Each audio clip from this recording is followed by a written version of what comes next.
नहीं हूँ, एजुकेशन के फील्ड से नहीं हूँ। मैं एक कलाकार हूँ, एक आर्टिस्ट हूँ, एक क्रिएटिव इंसान हूँ। और आप लोग बेहतर जानते हैं एजुकेशन के बारे में। इतने साल से आप एजुकेशन चला रहे हैं।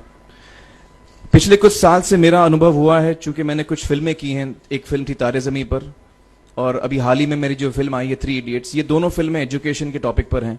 तो लिहाजा मैं इस वजह से मैंने काफ़ी रिसर्च की एजुकेशन के ऊपर, और कुछ चीज़ें मेरे सामने आई हैं और वो चीज़ें मैं आपके सामने रखना चाह रहा हूँ। आज यहाँ पेरेंट्स हैं, एजुकेटर्स हैं, टीचर्स हैं, बच्चे भी हैं।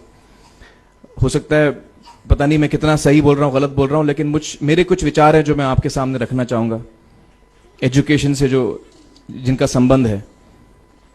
और वो ये कि सबसे पहले तो हर बच्चा खास होता है। ये मैंने डिस्कवर किया अपने रिसर्च में। हर बच्चा खास होता है।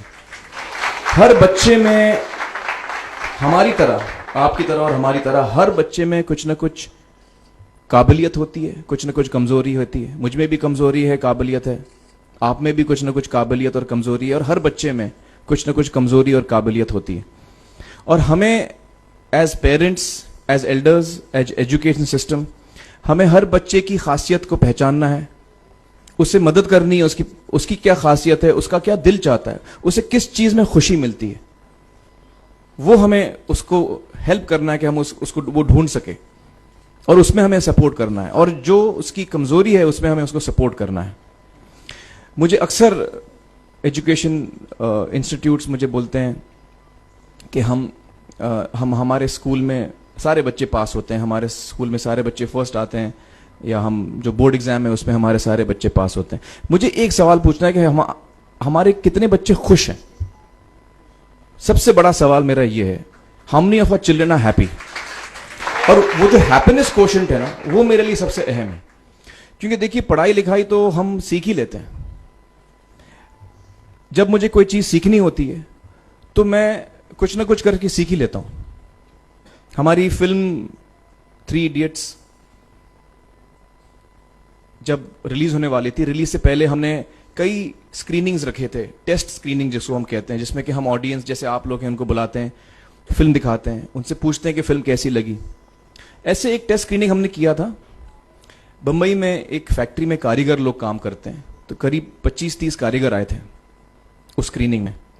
स्क्रीनिंग के बाद उनका एक कारीगर था, उसने मुझसे एक सवाल पूछा। उसने मुझसे ये पूछा, आप लोगों ने फिल्म देखी है 3 इडियट्स?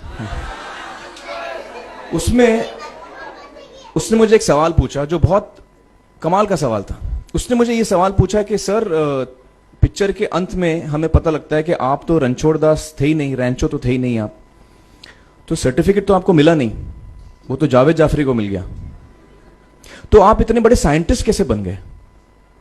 इतने बड़े पेटेंट्स, 400 पेटेंट्स, जापानी लोग आपके पीछे पड़े हैं, तो आपको सर्टिफिकेट तो मिला नहीं, तो आप इतने बड़े साइंटिस्ट कैसे बन गए?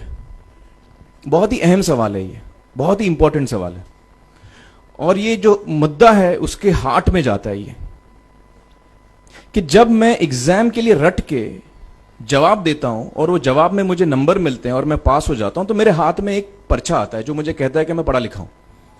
लेकिन वाकई में पढ़ा लिखा हूं या नहीं, ये अभी तक हमको श्योर मालूम नहीं है।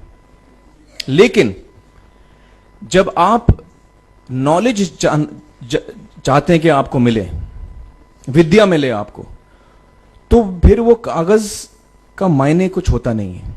तो मैंने उसको जवाब में 2 सवाल पूछे। मैंने बोला उसको कि भैया, आपको क्या लगता है मैं अच्छा एक्टर हूं? उसने बोला हाँ, देश भर में आप सब लोग मानते हैं आपको, आप अच्छे एक्टर हैं। मैंने उससे कहा कि भैया, मेरे पास कोई सर्टिफिकेट नहीं है जो कहता है कि मैं अच्छा एक्टर हूं। मेरे पास कोई कागज नहीं है जो मुझे बोलता है कि मैं अच्छा एक्टर हूं।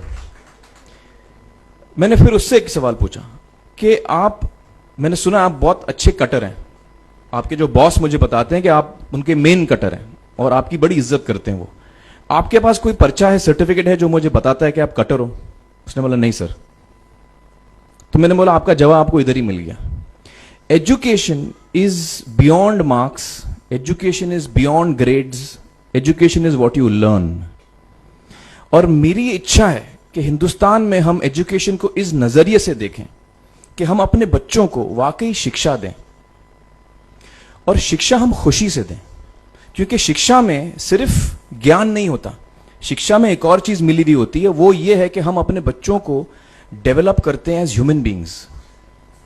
आगे चल के वो जिंदगी में अच्छे इंसान बने, आगे चल के वो अपने पैरों पे खड़े रह सकें, आगे चल के वो इज्जत की जिंदगी जी सकें, आगे चल के वो दूसरों के बारे में ध्यान रखें, आगे चल के वो किसी के चेहरे पे मुस्कुराहट ला सकें, आगे चल के वो किसी की मदद कर सकें।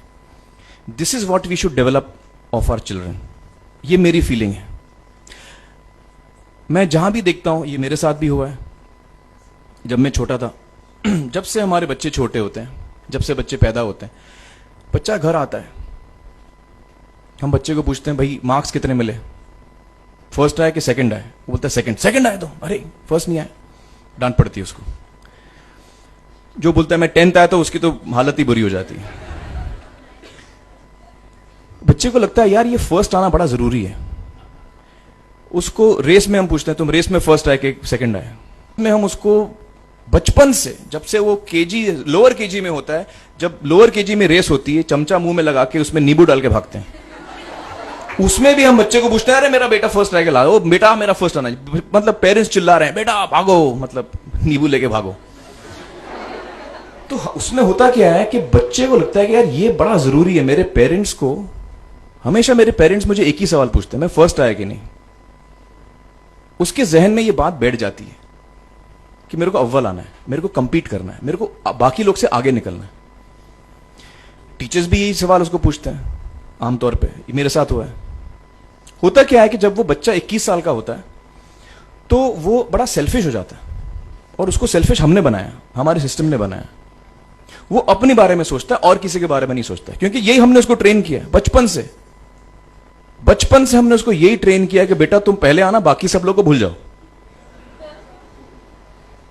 तो जब वो नौजवान बनता है तो उसका नजरिया सोसाइटी की तरफ यही हो जाता है कि भैया मुझे आगे बढ़ना है, बाकी सब बाय हुक और by crook I must succeed, I don't care about anybody else. मेरा ये दिल कहता है, मेरा ये दिल चाहता है कि अगर हम जितने यहां पेरेंट्स हैं, एडल्ट्स हैं, यंगस्टर्स हैं जो कल जाके पेरेंट्स बनेंगे, अगर हम अपने बच्चों को ये सीख दें जब वो छोटे हैं, जब वो घर आए हम उसको ये सवाल पूछें, ये नहीं पूछें कि मार्क्स कितने मिले, उसको ये पूछें कि बेटा आज तुमने किसकी मदद की, आज तुमने किसके चेहरे पे मुस्कुराहट लाई। अगर हम उसको ये पूछें तो उसको ये लगेगा कि यार जरूरी ये है। मेरे पेरेंट्स मुझे हमेशा ये पूछते हैं, मार्क्स का तो कभी पूछते नहीं, वो मुझसे ये पूछते हैं कि भैया तुमने किसको हेल्प किया आज। तो हेल्प करना लोगों को, लोगों के बारे में सोचना, लोगों के चेहरे पे मुस्कुराहट लाना, ये मेरे पेरेंट्स के लिए बड़ा इंपॉर्टेंट है। साइकोलॉजिकली वो इस चीज के साथ बड़ा होगा। स्कूल वही जाएगा, पढ़ाई लिखाई वही करेगा, वो उसका नजरिया थोड़ा बदल जाएगा। जब वो बच्चा नौजवान बनेगा, 21 साल का होगा, और सारे बच्चे उस उम्र के जब 21 साल के होंगे, हमारी सोसाइटी चेंज हो जाएगी। क्योंकि तब हमारी सोसाइटी में ऐसे नौजवान होंगे जो खुद के बारे में नहीं सोच रहे, दूसरों के बारे में सोच रहे हैं।